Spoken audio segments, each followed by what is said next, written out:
welcome back. I'm sorry it's been a hot minute. I have been away.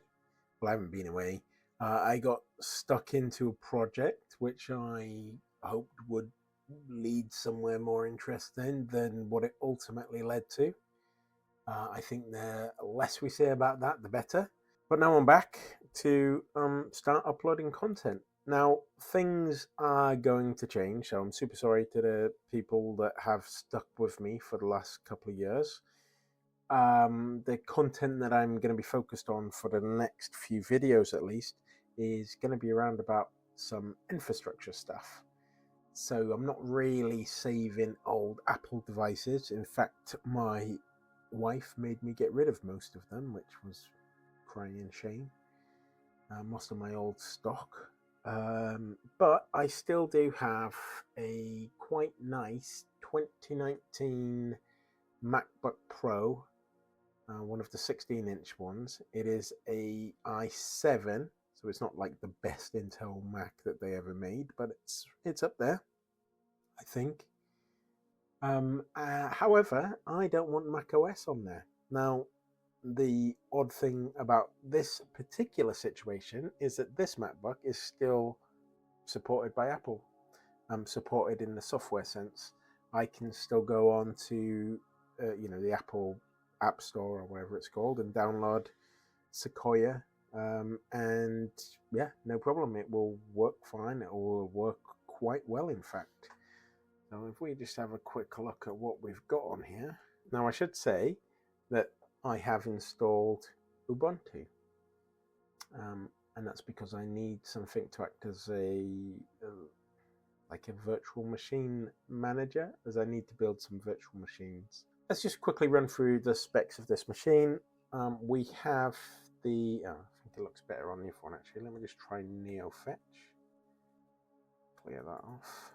And let's put NeoFetch in there.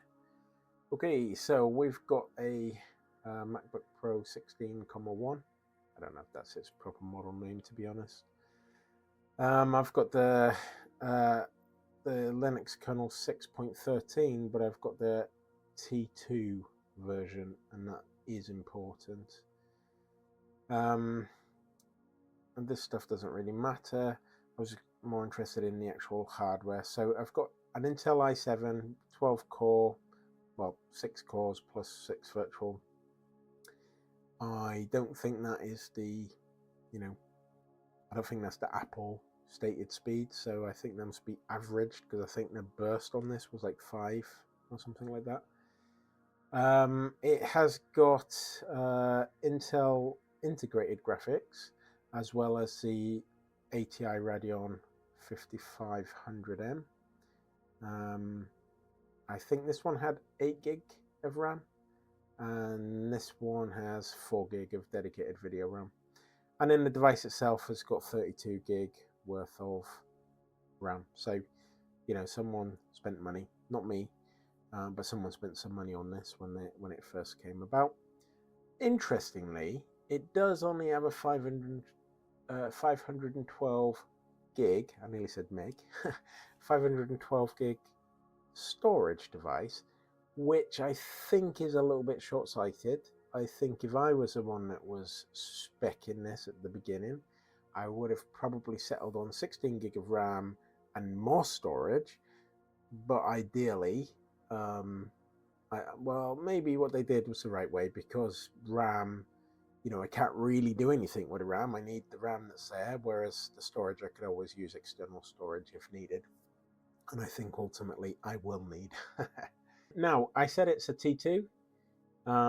What that means is, if you don't know, this has got a T2 security chip on it, this MacBook Pro, which I must admit does complicate the installation of Linux, and is actually the reason I am using Ubuntu instead of Fedora, as I personally prefer Fedora. I know on my video I've installed Linux Mint on a bunch of things, and that's because those things were going to somebody else. And I think Linux Mint is a really friendly way to get into Linux. Sometimes you don't necessarily have the choice about getting into Linux. Maybe, Linux is the only thing that runs on your hardware, but that mint flavor of it is quite a nice way. It's quite friendly, I think, and it looks quite pretty as well. It's quite performant. I wanted to put Fedora on here. My first attempt at putting Fedora on here left me with a bit of a funny situation where the installation went fine, and I will come back to the T2 part in a second. The installation went fine. This is using a vanilla version of Fedora. However, and at the time it went through the installation, I was hooked up to a USB-C dock, which ultimately didn't help me because I was using an external keyboard and mouse, and it also had an Ethernet cable in the back of that dock.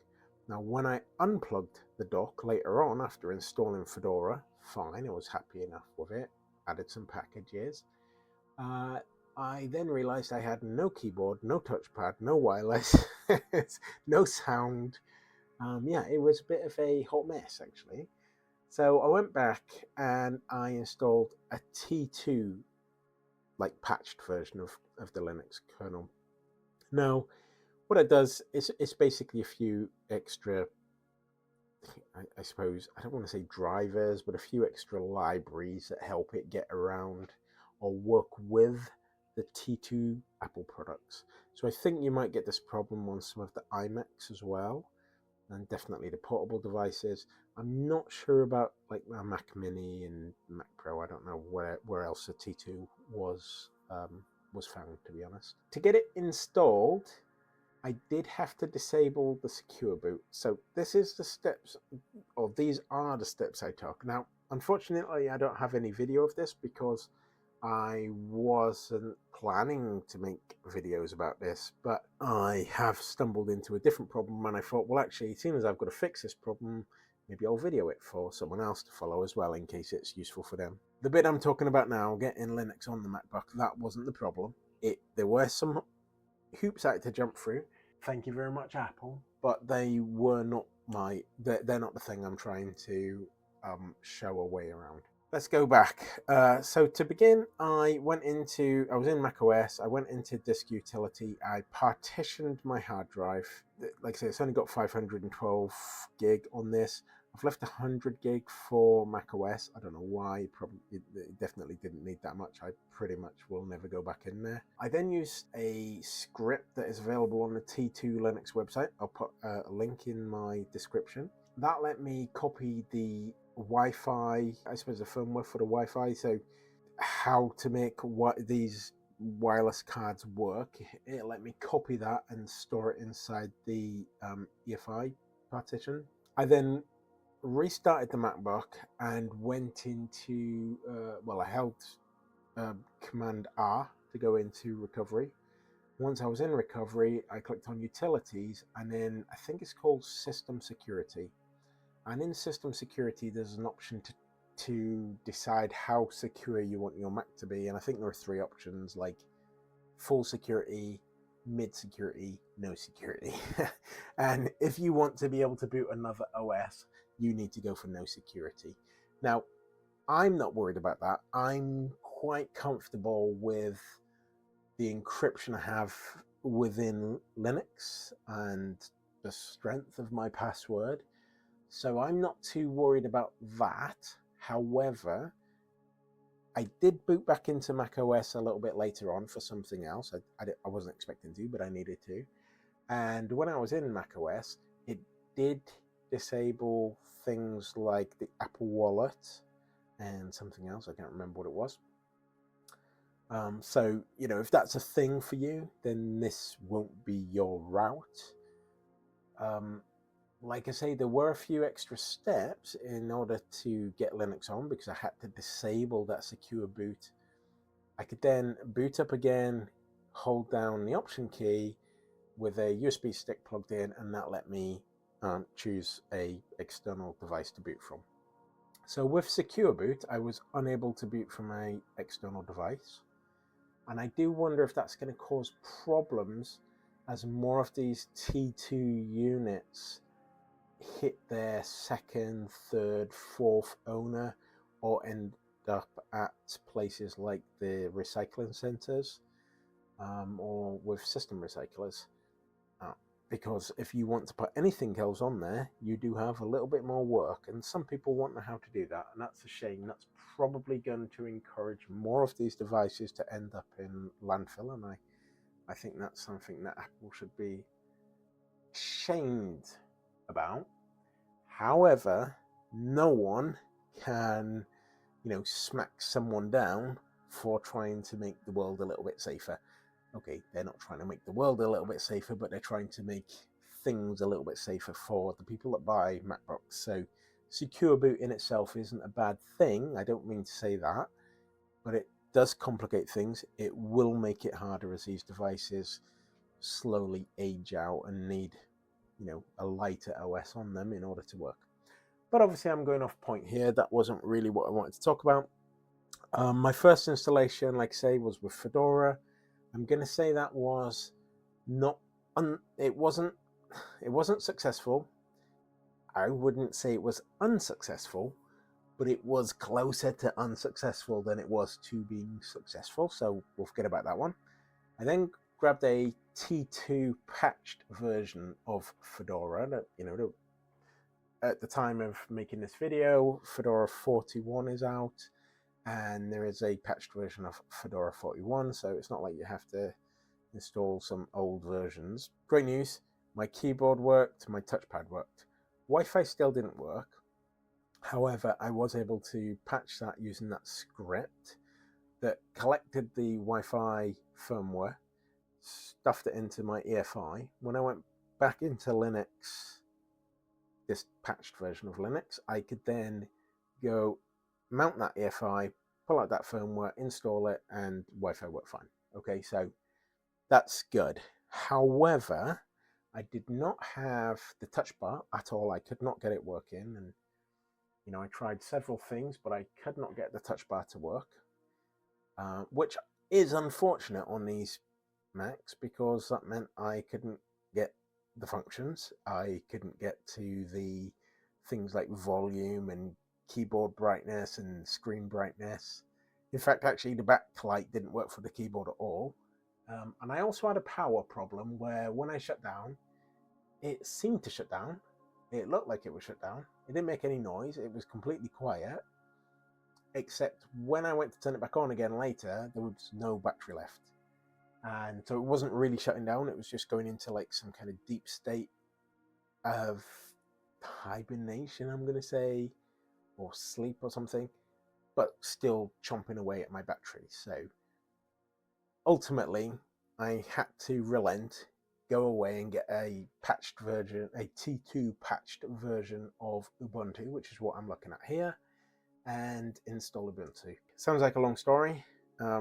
It actually wasn't as complicated as I make out. I'm just adding some drama to this. It definitely wasn't easy, but it wasn't the end of the world. Now, I don't like Ubuntu. I just don't. I really don't.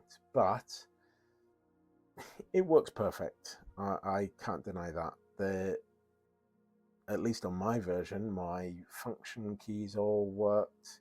My Wi-Fi still didn't work. I still had to mount the EFI partition, copy the firmware, and install it that way, which was fine. The script does it all itself. There's no problem. It all works for me. Backlight works. Power seems to work. Power when I turn off seems to work. Battery seems to be fine. Yeah, I can't complain about it. Well, I can and I will because of the Snapd, which it's so slow. It's so slow. I just don't understand why. Is it Canonical? I think that's what they're called. I don't understand why they went that route, but hey, they're quite wealthy and I'm not, so I guess they get more things right than they get wrong. I'm going to use this machine as a virtual machine manager or a hypervisor. If you're not familiar with the word hypervisor, maybe virtual machine manager gave it away, but basically what I'm going to be doing is using this machine to build lots of other virtual machines lots was probably the wrong word, but a couple or a few virtual machines so that I can essentially build an infrastructure environment inside my laptop. And this is going to be for basically lab purposes, I suppose. The role I find myself in at the moment, it means that I'm some kind of Oracle expert, and I'm not sure if that's the truth. I may be able to spell Oracle and expert, but putting them together may be stretching it a little bit.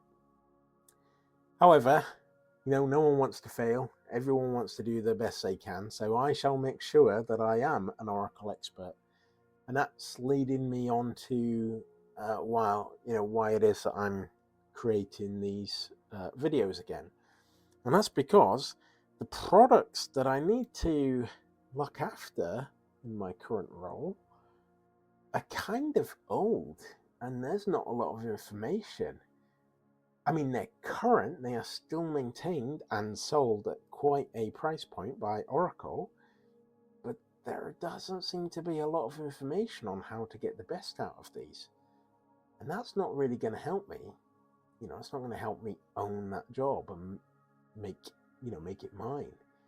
So I'm going to build myself a lab, and I'm going to work through the problems, and I'm going to hopefully provide current information for anyone else that might find themselves in this position, so that they can also build this kind of environment or support it. There are plenty of jobs out there for these sort of things. Just because something isn't cool and trendy anymore, that does not mean that there aren't people willing to pay for it.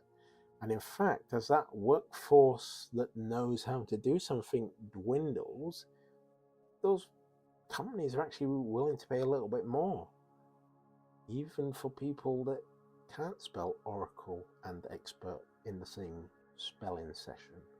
Did I tell you what I'm actually doing? I am going to build my virtual machines. I'm going to use something called KVM, which is built into Linux. Now, I know I could have used Parallels in macOS, which is a third-party virtualization software thing. And VirtualBox definitely works in macOS. And you may be able to get VMware Workstation for macOS, unless Parallels belongs to VMware. I'm not sure. But I am more familiar with KVM. For when I'm not working on Macs, my computer environment of choice is Linux. Like I say, it's normally Fedora. Hypervisor is just a fancy way of saying that if you look at the operating system, I don't know if I can find a picture of it. But what we've got the, if we look at, so this is a type 1 and a type 2. Okay, so a type 1 hypervisor is where you install the operating system like ESXi or Hyper-V, I think it's called. You install it directly to your tin, to your server, and it's quite light. And then from there, you install your virtual machines. Your virtual machines can talk directly to the hardware using the hypervisor. So the hypervisor sort of shares up the resources, I suppose, but they're all independent of each other, and they don't really know about each other unless you build like a virtual network and that kind of stuff, unless you want them to talk. A type 2 hypervisor, which is what something like Parallels or VirtualBox would be, is where you've got your hardware. So in my case, a MacBook Pro, Mac OS, let's just say, and then VirtualBox, and then in there I could have one machine that's got Windows on, one machine that's got Linux, one machine that's got Mac OS on if I wanted. KVM, or the kernel-based virtual machine, is a little bit different. It's sort of like in the middle of these. So I've got a host OS, which is Ubuntu, and Ubuntu has its kernel, and inside the kernel, so this would be Ubuntu, Oh, but this won't be Ubuntu. I never know how you describe a KVM. Let's see if there's a picture of that actually. That could be quite useful. The KVM Hypervisor. Okay, so we've got the physical hardware, and in Linux, the kernel knows how to talk to that hardware. That's what these drivers are, these libraries. And then the KVM knows how to talk to the virtual machines. Virtual machines, they don't, or they shouldn't know that they are virtualized. They should think they are installed directly to the hardware. So that's the whole point of a hypervisor anyway, but this is how it looks like in a KVM. Okay, so these were already installed. That's fine, nothing to update. If they weren't installed, okay, we've got an x86. So if they weren't installed, what it would do is it would tell me this is going to take, whatever. Some operating systems will have this. If you were on, I think Arch, it's something like Pacman or something like that, like Package Manager. And for Fedora, it would be Yum. Now that won't work on here because I don't have Yum installed. And then depending on which of these needed to be added, because some of them may already be added as part of your Linux distribution, or they may already all be added,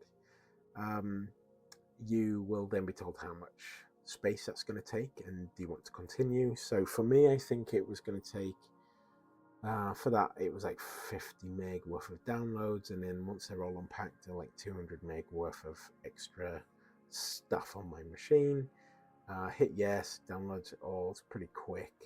Well, I suppose that's internet speed dependent, but for me, 50 meg was pretty quick. Installing it was pretty quick, and now I have those machines. Right, okay, so we've got everything installed. It's about 200 meg in my situation. Let's see what it actually looks like. So we should be able to call it from the command line, obviously. But let's just find it in our apps. Okay, so we've got the virtual machine manager. Now, in my situation, I already have a Windows 10 machine, so that's one I've tried. But let's see what it looks like to build one from scratch. So, we're going to say create a new one using the local installation media. Okay, so I've already downloaded some ISOs. Okay, this is Tiny 10, this is Windows. Let me just click on that, but click Browse. And instead, I'm going to install Tiny Core Linux this time. Okay, choose. Okay, if it detects it itself, that's great. We'll just say it is Tiny. Okay, maybe we won't. We'll let it detect it itself. Let's live dangerously and go forward. You must select an OS. Didn't I just do that? Alright, okay. Okay, so it couldn't detect it itself, so we shall just call it generic Linux. Okay, and let's go forward. Okay, so we're being asked how much resources we want to give it. Now, what I'll do whilst that's loading, let me just bring up BTOP. Okay, so BTOP is something else that I've installed on mine.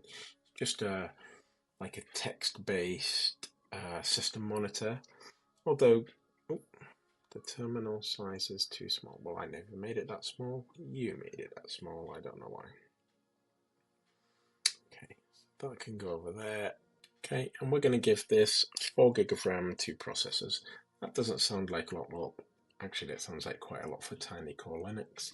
Let's go forward. It doesn't need anywhere near that, but we'll let it have 25 gigs. So what it's asking here is, about storage, disk, and whatnot. When we say we're going to give it 25 gig, if this is new to you, we're not suddenly going to lose 25 gig from our pool of storage, from our local hard drive or wherever we're keeping it. What we're going to do is we're going to allow the virtual image to grow that big. So initially it'll probably be, I don't know, 2 to 3 gig, definitely less than 8, I would imagine. So let's go forward, and we'll call it Tiny Linux, and we'll send it through the virtual network device, which should mean it can get on the internet using, like, piggybacking on the real network connections that are on this MacBook. So let's see what happens. Okay, we can see one of our processors is ramping up. Oh, that's super tiny, isn't it? Can I scale that? Scale. Where's my... Okay, let's do that. Resize to the virtual machine. Okay, I still can't see that. Can I change the scale? Okay, there we go. So we've been asked how we want to boot this, and we've got a few little window managers in here. I've never actually been in TinyCore, so what I'm going to do is I'm just going to say default. Sounds nice and easy. Let's see what happens. Absolutely no warranty. Okay, and there we are. I mean, this is, in all fairness, this is a very, maybe an unfair test, because this is a extremely lightweight OS. But it's basically using nothing on my machine, on my host device here.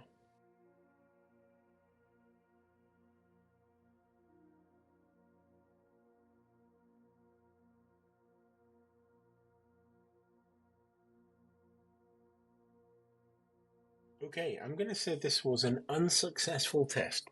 Successful in that we saw it all working. We saw how quick it was to create a virtual machine. This is not a fair test because it is a tiny little machine. Let's see what this Windows 10 installation looks like. And again, this is a tiny version of Windows 10. You see, Windows 10 is already pretty much end of support, I think, or certainly this year. So it's not necessarily the best thing you could be installing, but there are people that still need even older versions of Windows than this, so it is a fine example, I think. Now, Windows will use a lot more of the system's processes, so let's see how it performs.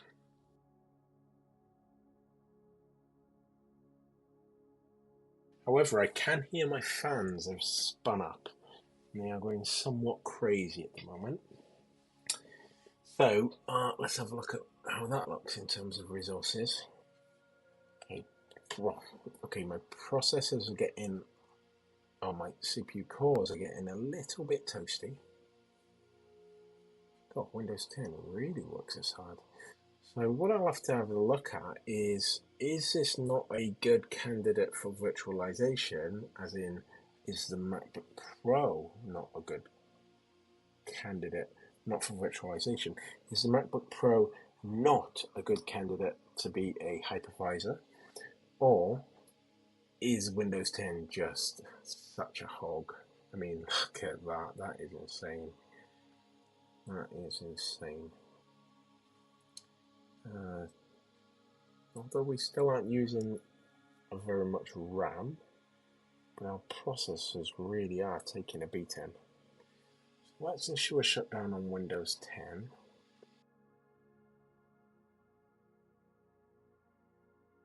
We have got a virtual machine manager that works. We are able to install new virtual machines. I need to do a little bit more testing to make sure this MacBook Pro 16-inch is a good candidate to be a hypervisor, or to act as my hypervisor. Otherwise, I may have to find myself a trusty old ThinkPad and sort of move forward on that one. Okay, I think what we'll do is we'll leave it there, because this has taken quite a bit of time anyway. We haven't actually achieved a great deal. However, this is kind of like a, hey, I'm back. These are the things we're going to be doing in the next few videos. And I guess we'll take it from there. We'll see how it goes. Thank you for watching, and see you next time.